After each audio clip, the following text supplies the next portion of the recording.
Selamat pagi, salam sejahtera untuk kita sekalian. Bapak Ibu Saudaraku yang dikasihi dan diberkati oleh Tuhan kita Yesus Kristus.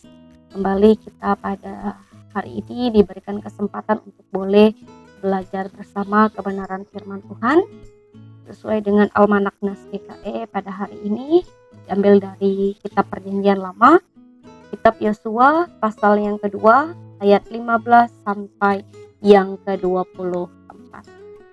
Sebelum kita membaca, kita merenungkan firman Tuhan, mari kita berdoa. Allah Bapa kami yang berkata dalam kerajaan sorga, terima kasih kami naikkan puji syukur kami kepadamu, karena begitu besar kasih yang Kau nyatakan dalam kehidupan kami setiap hari dan waktunya. Pada saat ini Engkau memberikan kami kesempatan untuk datang bersama-sama mendengarkan kebenaran firman Tuhan. Biarlah Engkau yang menguasai hati pemikiran kami dengan kuasa Roh Kudus-Mu, sehingga dengan demikian firman-Mu ini boleh kami mengerti, kami pahami, terlebih boleh kami lakukan di dalam kehidupan kami setiap hari. Hamba-Mu yang akan menyampaikan firman-Mu, Engkau pakai hamba-Mu sesuai seturut kehendak-Mu. Terima kasih ya Tuhan, berfirmanlah bagi kami semua, kami siap untuk mendengar. Amin. Yosua pasal yang kedua, ayat 15 sampai 24 di bawah judul perikop pengintai-pengintai di Yeriko. Ayat 15 demikian firman Tuhan. Kemudian perempuan itu menurunkan mereka dengan tali melalui jendela, sebab rumahnya itu letaknya pada tembok kota. Jadi pada tembok itulah ia diam. Berkatalah ia kepada mereka, pergilah ke pegunungan, supaya pengejar-pengejar itu jangan menemui kamu, dan bersembunyilah di sana 3 hari lamanya, sampai pengejar-pengejar itu pulang. Kemudian, bolehlah kamu melanjutkan perjalananmu.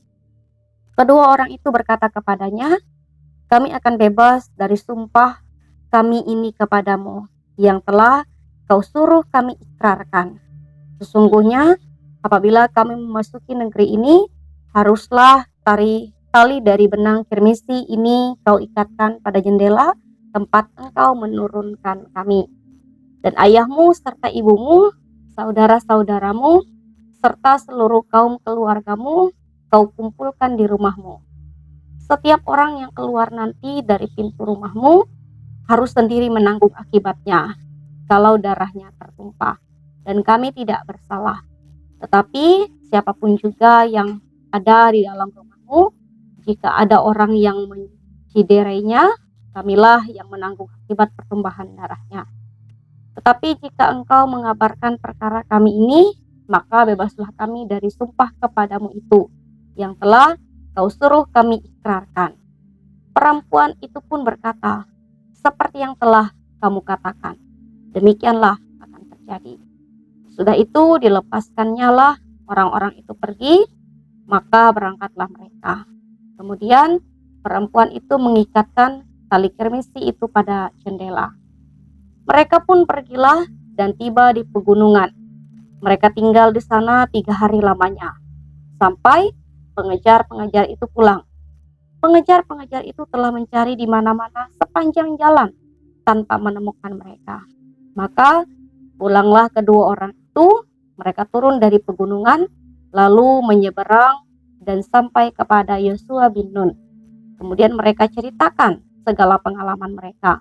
Kata mereka kepada Yosua, Tuhan telah menyerahkan seluruh negeri ini ke dalam tangan kita, bahkan seluruh penduduk negeri ini gemetar menghadapi kita. Yang berbahagia ialah mereka yang boleh mendengarkan firman Allah dan yang memeliharanya. Amin. Shalom, Bapak Ibu Saudaraku yang dikasihi dan diberkati oleh Tuhan kita Yesus Kristus. Nas kita hari ini adalah lanjutan daripada nas kemarin yang bercerita tentang seorang perempuan sundal yang bernama Rahab, di mana ia menyelamatkan 2 orang pengintai yang dikirim oleh Yosua. Nah, melalui nas ini ada beberapa hal untuk menjadi pembelajaran yang dapat kita renungkan pada saat ini. Yang pertama, Tuhan bisa memakai siapa saja tanpa melihat apa latar belakang kehidupannya, apa masa lalunya, ya bisa dipakai oleh Tuhan untuk menjadi perantara bagi hamba-hambanya yang melayani Dia. Oleh sebab itu, hal yang pertama yang kita renungkan pada saat ini adalah kita jangan pernah memandang rendah orang-orang di luar sana yang dianggap hina oleh dunia. Bisa saja mereka Tuhan pakai untuk menjadi alat di tangannya, untuk boleh menjadi berkat bagi semua orang. Seperti seorang perempuan sundal yang bernama Rahab. Meskipun ia adalah orang yang dianggap hina oleh dunia, tetapi ia dipakai oleh Tuhan untuk menyelamatkan dua orang pengintai yang dikirim oleh Yosua. Oleh sebab itu, siapapun yang ada di sekitar kita, jangan kita pandang rendah, meskipun mereka memiliki masa lalu yang kelam, meskipun mereka memiliki latar belakang kehidupan yang tidak baik, tetapi bisa saja mereka menjadi saluran berkat bagi semua orang. Jadi sekali lagi, jangan pernah memandang rendah orang-orang yang di luar sana yang dianggap hina oleh dunia. Kemudian hal yang kedua, juga mengajak kita untuk mengajak seisi rumah kita untuk ikut ambil bagian menjadi orang percaya dan juga diam bersama-sama dengan Tuhan Allah. Agar apa? Agar keselamatan yang kekal bisa didapatkan.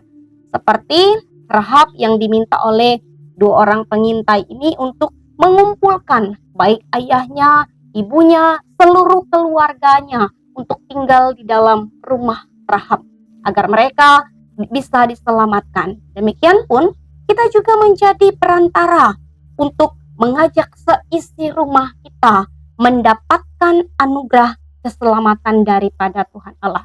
Jadilah salah satu dari orang yang membawa seisi rumah kita, keluarga kita untuk mendapatkan keselamatan itu. Kemudian hal yang ketiga, tali kirmisi bisa menjadi tanda bagi dua pengintai yang diutus oleh Yosua agar Rahab bisa mendapatkan keselamatan. Dan tanda bagi kita orang percaya saat ini adalah salib Kristus. Tetapi semua itu tidak menjadi keselamatan. Salib Kristus itu tidak menjadi jaminan kekal untuk kita bisa mendapatkan keselamatan. Karena apa? Karena yang terpenting adalah bagaimana hidup kita yang terus percaya, bagaimana hidup kita yang terus berserah serta mengandalkan Tuhan. Itu yang bisa menyelamatkan kita. Jadi jangan bangga ketika kita sudah menjadi orang Kristen, tetapi banggalah kalau kita sudah hidup sesuai dengan kehendak Tuhan. Amin untuk firman Tuhan. Kita bersama menaikkan doa syafaat kita. Kita berdoa bagi jemaat Pandohon Iman Tahujan Ontu. Mari kita berdoa. Terima kasih ya Tuhan, kami menaikkan syukur kami atas firman-Mu yang telah kami dengarkan bersama. Mampukan kami untuk boleh mengerti, memahami, bahkan menerapkannya di dalam kehidupan kami setiap hari, sehingga dengan demikian kami boleh terus menjadi anak-anak-Mu, menjadi murid-murid-Mu yang Engkau kasihi. Di dalam pertolongan kuasa Roh Kudus Tuhan, kami akan dimampukan untuk boleh hidup sesuai kehendak-Mu. Pada saat ini ya Tuhan, kami ingin bersama mendukung jemaat Pandohon Iman Tahujan Ontu. Berkati mereka di dalam usaha pekerjaan mereka, berkati mereka dalam setiap harapan impian ke depannya. Anak-anak yang telah Tuhan anugerahkan dalam hidup mereka, biarlah mereka boleh berhasil, sukses. Demikian pun mereka boleh memiliki iman yang kokoh dan teguh di dalam Tuhan. Sehingga dengan demikian mereka boleh menjadi generasi yang hidup takut akan Tuhan. Biarlah jemaat-Mu semakin bersinergi untuk terus melakukan apa yang Tuhan kehendaki. Sehingga dengan demikian iman mereka semakin bertumbuh di dalam Tuhan. Biarlah mereka semua boleh sehat kuat, semakin diberkati dalam setiap keberadaan kehidupan mereka. Demikian pun kami berdoa bagi pendeta, penatua diakon, guru-guru sekolah minggu yang boleh melayani di sana. Diberkatilah mereka ya Tuhan, biarlah mereka boleh bergandengan tangan, biarlah mereka senantiasa setia, penuh tanggung jawab dalam melayani. Dan pelayanan yang boleh mereka lakukan benar menjadi berkat bagi seluruh jemaat-Mu. Terima kasih ya Tuhan, hidup dan kehidupan kami, setiap rencana ke depan kami serahkan hanya kepadamu. Ini permohonan doa kami yang kami alaskan dalam nama Yesus Kristus yang telah mengajarkan kami berdoa demikian. Bapa kami yang ada di sorga, dikuduskanlah namamu. Datanglah kerajaan-Mu, jadilah kehendak-Mu di bumi seperti di sorga. Berikanlah kami pada hari ini makanan kami yang secukupnya, dan ampunilah kami akan kesalahan kami, seperti kami juga mengampuni orang yang bersalah kepada kami. Jangan bawa kami ke dalam pencobaan, tapi lepaskanlah kami daripada yang jahat. Karena Engkaulah yang mempunyai kerajaan dan kuasa dan kemuliaan sampai selama-lamanya. Amin. Kasih karunia Tuhan Yesus Kristus dan kasih Allah dan persekutuan Roh Kudus menyertai kita sekalian. Amin.